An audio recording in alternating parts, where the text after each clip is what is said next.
नमस्कार, SBT news में आपका स्वागत है। पेश 21 अक्टूबर शनिवार दोपहर 1:15 बजे राजस्थान की 15 बड़ी खबरें। इस न्यूज बुलेटिन के प्रायोजक हैं विनी के कैनमोर। तो सबसे पहले एक नजर डालते हैं आज के हेडलाइंस पर।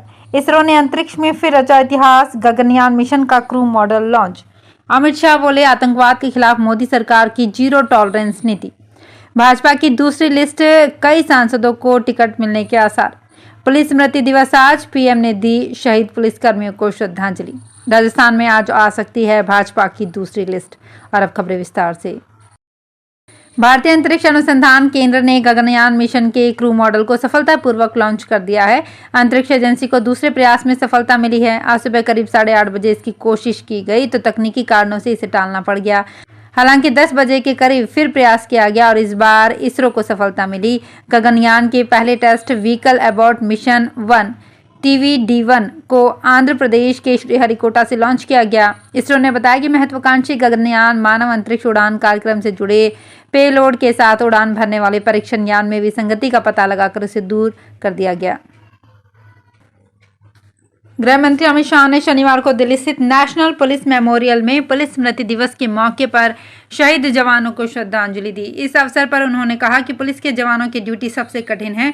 किसी भी देश की सीमा और आंतरिक सुरक्षा पुलिस के बिना संभव नहीं है। शाह ने कहा कि नॉर्थ ईस्ट राज्यों में आतंकवाद, वामपंथी उग्रवाद और उग्रवाद की घटनाओं में 65% की गिरावट आई है। नरेंद्र मोदी सरकार ने आतंकवाद के खिलाफ जीरो टॉलरेंस की नीति अपनाते हुए सख्त कानून बनाए हैं।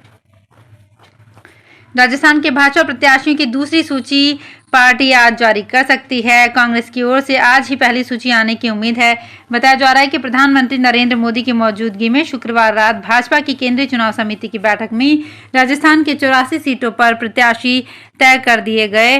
प्रत्याशियों की सूची अब कभी भी जारी की जा सकती है। इस लिस्ट में भी कई सांसदों की टिकट मिल सकती है।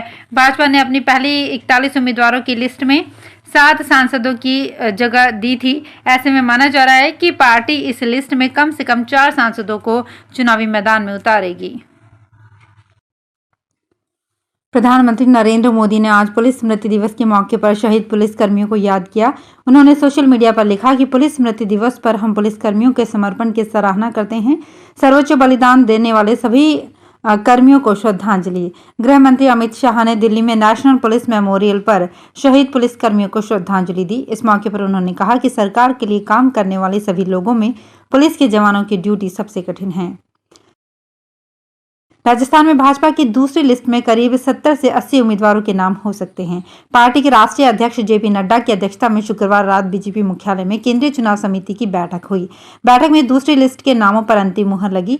सूची आज या कल ही जारी हो सकती है। बैठक में पीएम नरेंद्र मोदी के अलावा केंद्रीय गृह मंत्री अमित शाह, रक्षा मंत्री राजनाथ सिंह, BS येदियुरप्पा, के लक्ष्मण, देवेंद्र फडणवीस, ओम माथुर, पूर्व सीएम वसुंधरा राजे आदि नेता शामिल हुए। कांग्रेस के उम्मीदवारों की घोषणा का इंतजार है, लेकिन सीएम अशोक गहलोत ने उससे पहले ही उम्मीदवारों की घोषणा कर दी है।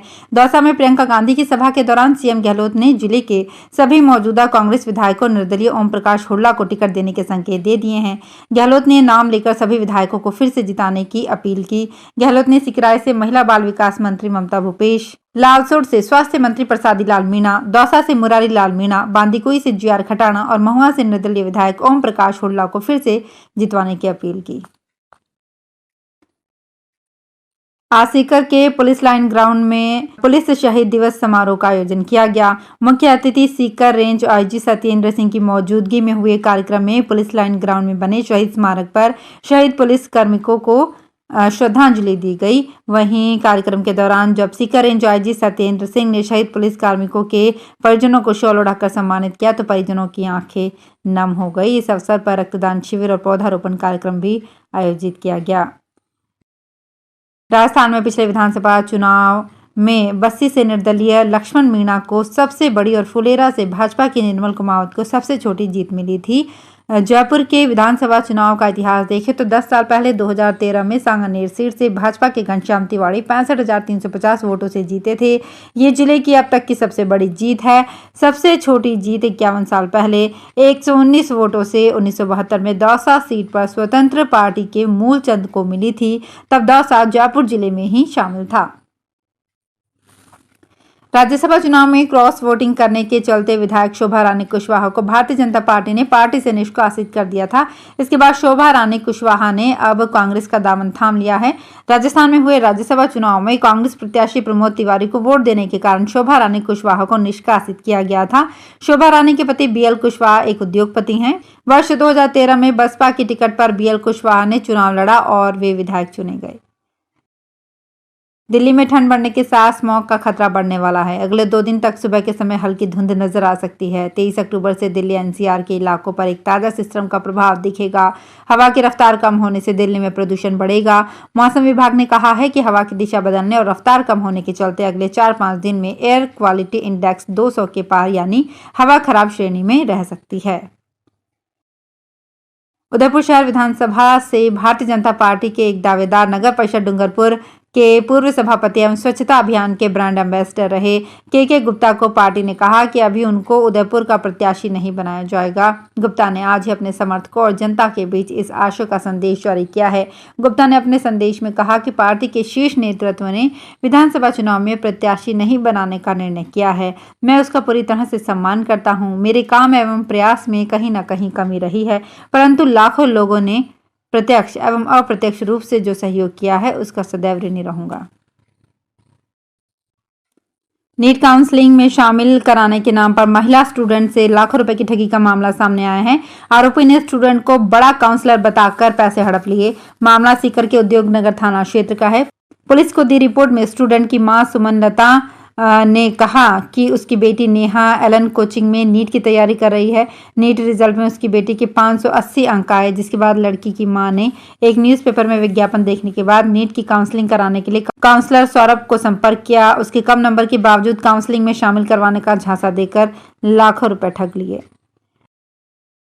राजस्थान में जो भी विधायक जीतकर परिवहन मंत्री बने वो अगला चुनाव नहीं जीत पाए। प्रदेश में पिछले 5 विधानसभा चुनाव का ट्रेंड देखें तो यही तथ्य सामने आता है। प्रदेश में एक बार भाजपा और एक बार कांग्रेस की सरकार के ट्रेंड के बीच ये मिथक ना तो भाजपा के परिवहन मंत्री तोड़ पाए, ना ही कांग्रेस के, जबकि पार्टियां अपने अपने परिवहन मंत्रियों को टिकट देकर अगले चुनाव में उतारती रही है। स्टेट जीएसटी अजमेर की टीमों ने शहर के पड़ाव क्षेत्र में एक बड़े देसी घी के थोक कारोबारी के 2 फर्म सहित 6 ठिकानों पर सर्वे की कार्रवाई को अंजाम दिया। इसमें 4 गोदाम शामिल हैं। प्रथम दृष्टया कारोबारिक दस्तावेजों की जांच में गड़बड़ झाला मिला है। देर रात तक टीमों की कार्यवाही जारी रही। बताया जा रहा है कि कारोबारी बिना बिल के ब्रांडेड घी कृष्णा मंगाकर बिना बिल के ही इसे बेचकर बड़े स्तर पर जीएसटी चोरी कर रहा था। चुनाव आचार संहिता के चलते Indira Gandhi gas cylinder subsidy योजना में प्रदेश के 34,47,000 लाभार्थियों के 172 करोड़ 37 लाख रुपए अटक गए हैं। ये राशि उपभोक्ताओं को हर माह की 10 तारीख से पहले डेबिट के माध्यम से दी जाती है। इस बार आचार संहिता के चलते लाभार्थियों के खातों में ये राशि अब तक नहीं डाली गई है। योजना में जयपुर और जयपुर ग्रामीण जिले के 1,04,174 लाभार्थी जुड़े हैं, जिनको 4,25,06,962 रुपए की राशि हस्तांतरित की जाती है। तो फिलहाल इस बुलेटिन में इतना ही। फिर हाजिर होंगे कुछ और बड़ी खबरों के साथ।